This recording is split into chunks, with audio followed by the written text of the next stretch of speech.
Of countries have expressed unwavering support for the International Criminal Court (ICC) after US President Donald Trump imposed sanctions on its staff. A majority of member states, including UK, Germany, and France, said that the ICC was a vital pillar for the international justice system. Also, Trump announced the sanctions after hosting Israel Prime Minister Benjamin Netanyahu, the first foreign leader to visit him since returning to power. Last year, the ICC issued an arrest warrant for Netanyahu over alleged war crimes in Gaza, which Israel denies, as well as a Hamas commander. The US has condemned the court's shameful moral equivalency between Israel and Hamas.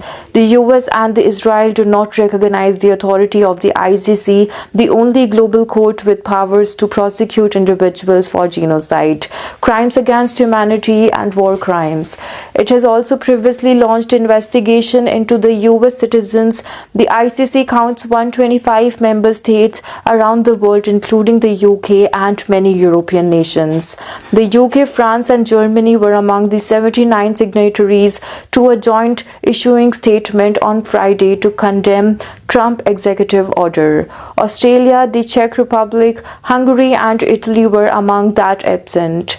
Also earlier on Friday, the ICC had called on its member states and global civil society to stand united for the justice and fundamental human rights. It pledged to continue providing justice and hope to millions of innocent victims of atrocities about the world that people are facing the atrocities. Also, the ICC last year issued arrest warrant for US allied Israeli leaders and a Hamas commander over the war in Gaza.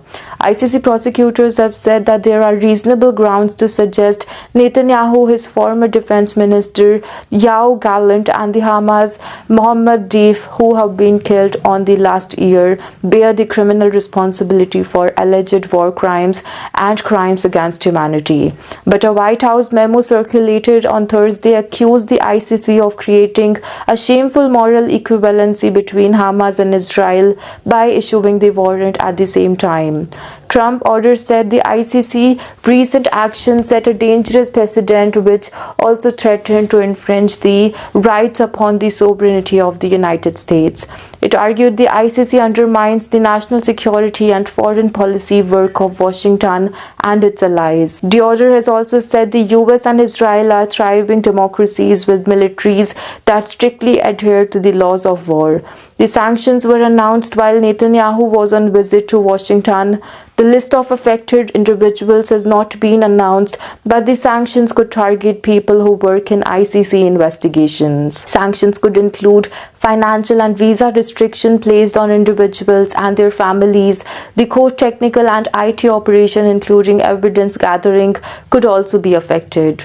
Observers have voiced fears that victims of alleged atrocities may hesitate to testify.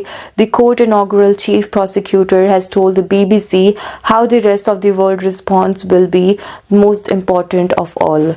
It's the challenge for all the state parties, for all Europe, UK, South Africa, Argentina, Brazil, Japan, New Zealand, Australia are going to let Mr. Trump to become the global president.